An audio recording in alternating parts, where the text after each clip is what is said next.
Yo, yo, yo, yippee, yippee, yippee, yippee, yippee, ki-yay, mother.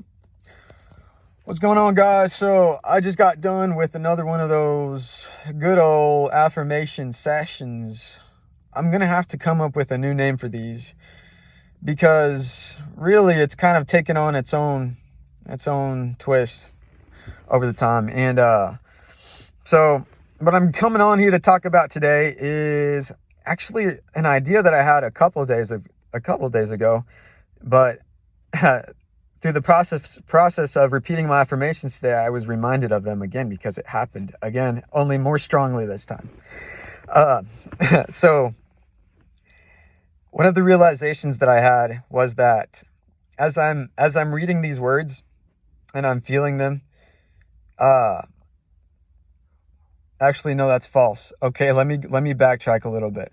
So one of the really awesome effects that you get from doing this is that you will be going about your day, just going about your day in a normal fashion, like nothing's different. Let's imagine you right now, just throughout your day, just doing the same thing that you do. Nothing has changed, right? As a result from doing this, except for you start to notice that in certain situations, a lot of those thoughts or those words or those ideas that you have been repeatedly voicing outside to yourself over the nights and days, it almost comes to you as intuition. The thought pops into your mind and you're able to access it. And it's really such a miracle the way this works, the way that you notice these synchronicities, right? Because the result that you get from driving something deeply into your mind, into your subconscious mind, is the result that you get is it really starts to take over your life. It takes over the thoughts, the words, the ideas, the what you think, speak, and act. It starts to take over.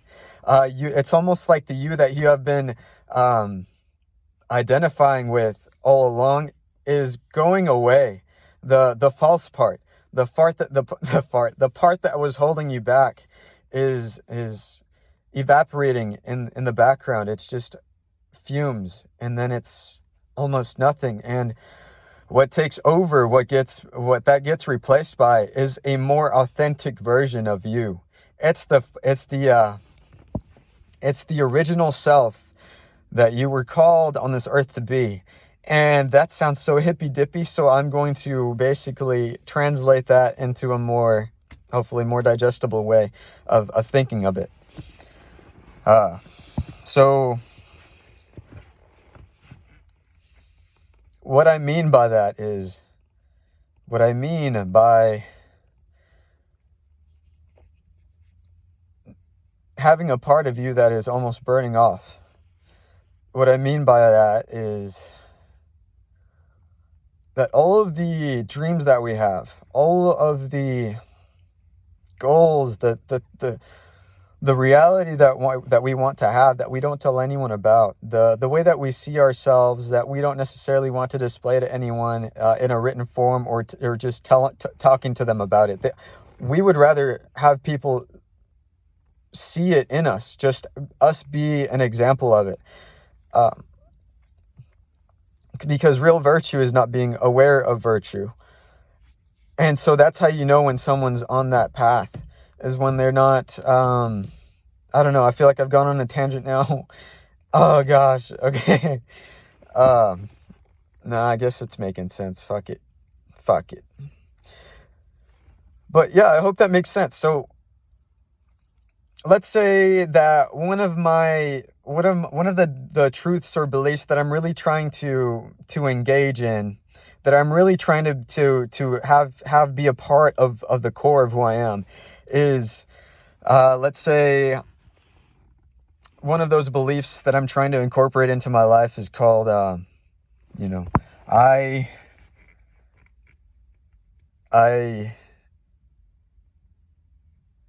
attract love, truth, health, wealth, abundance, well-being, prosperity, goodness, kindness, wellness, generosity, courage, freedom, spontaneity, joy,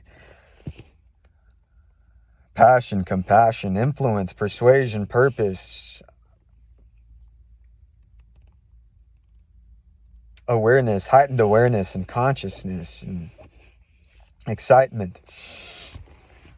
If these are the thoughts, the words, the ideas, the emotions that I'm meditating on a consistent basis, eventually they will be such a running program in the mind that my mind has been so conditioned by the repeated programming that it starts to take over, and I am no longer in certain situations having to put in any conscious effort. It is just almost, it's automatic. It's ingrained in the membrane. It's just easily accessible. And so that's what we want. That's the goal. That's the whole point of all of it. That's the whole point of repeating. That's the whole point of conditioning your mind. It's so that oh man, this is such a great quote. I don't know who coined it, but the person that I heard it was someone on YouTube. He said